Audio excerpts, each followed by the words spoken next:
Jonah back again. Let's go.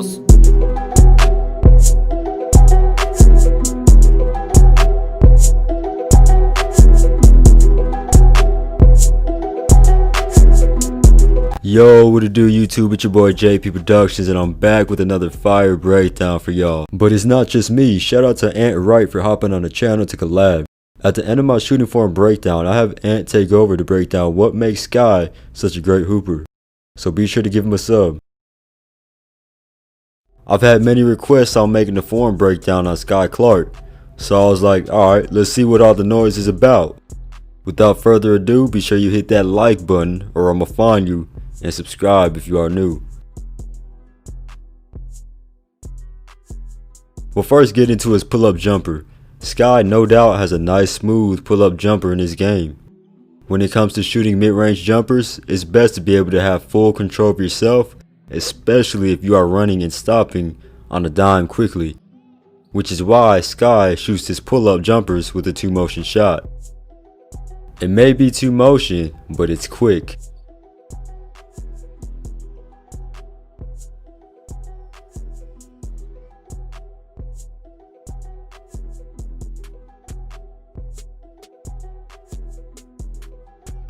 Notice how whenever he's getting into his shot, he's already in a low position as far as his posture. Has his hips dropped, keeps the ball low, and keeps the ball near his body. So after that last dribble, he'll be able to gather the ball nice and smoothly into his jump shot.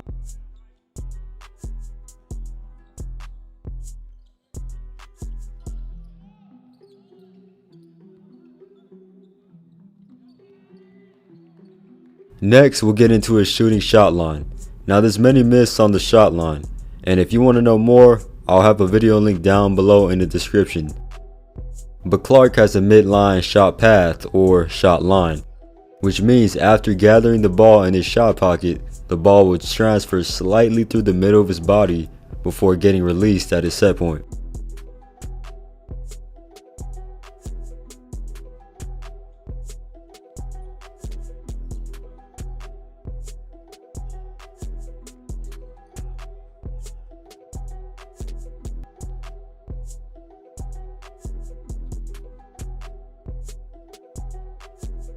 Lastly, let's talk about Skyy's offhand. Clark has a nice and steady offhand which does its job. It helps have balance and gives the ball some holding support. Too many players tend to use their offhand for more power, but always ask why they always miss towards the sides or have any other crazy misses, and having a thumb flick would be your answer. It's best to keep your offhand nice and steady so that you'll have complete control on where the ball will go.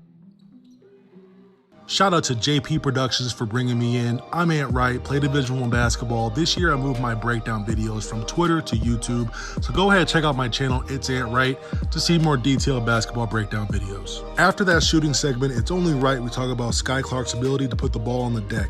Whether he's driving or pulling up off the dribble, he stays low and in a fraction of a second, he either blows past or stops and pops before the defense can recover.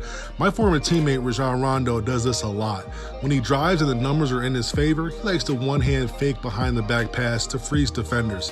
He shows a tight, quick, and smooth handle. When he's shifting the ball with crosses or in between the leg dribbles or behind the backs, he could pull up or put on the burgers at any moment. That's what makes him so tough to guard and why the defense is always at his mercy. His athleticism is one part of his game I'd like to see him improve on. You just saw his handling ability, now we're going to watch him go up against a legit next level talent. Clark is quick and fast, but his explosiveness isn't where I think he's capable of being. Yes, he could dunk, but he's a little low on his finishes. He's found ways to maneuver in the paint, changing speeds in order to keep defenders off balance and finish at the basket. I watched him go up against J.D. Davison, the most athletic and the #1 point guard in the 2021 class. Clark was going up against a lengthier, older player with elite explosiveness, and as you can see, he did okay at times having to navigate around the rim protection, but then you have where his lack of great explosiveness catches up and doesn't have the ability to counter some of the angles. If he can get to the point where he improves on his quick twitch and explosiveness, this will offer him the hang time and finishing ability to where these are points and not blocks. Here you see him get a little overwhelmed on defense. Added strength and explosiveness won't let him get back down and allow an uncontested lay-in. On October 22nd, Skyy Clark chooses between Kentucky, Memphis, North Carolina, and UCLA. Overall, he's a tough and complete guard, and it's crazy because he still has plenty of room to grow. As he matures into a 6'3" body, I think he'll be even scarier than he already is. He's a tough shooter and a bucket getter.